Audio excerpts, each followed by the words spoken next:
Tayo naman na mag-i-interview sa kanya kasi alam naman natin pag ako nag-request ng reaction video sa kanyang video ay napakabait po nitong Kalingap Charity Vlogger na si Kalingap Dan. So magtatanong tayo ngayon guys. So ayan. Kalingap Dan, kamusta naman po kayo ngayon? Masaya po, marami po tayo dito nagsama-sama sa Christmas party po. Kaya salamat din sa pagpunta niya po.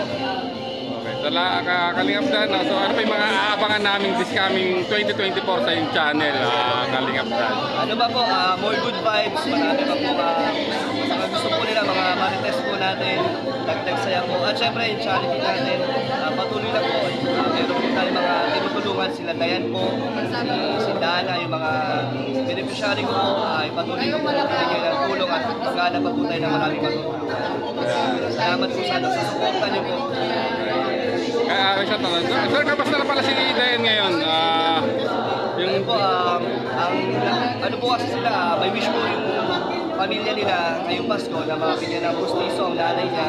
At yung po ay matutupad natin, meron po ulit na nagpapot ng tulong si Tita Nikki para mapapustisuhan po natin sila. Okay, sir. Salamat Kalingap Dan.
There's a vlogger named Kuya Pot, spreading good vibes, giving all he's got. With a camera in his hand, he hits the road, capture moments, sharing stories untold.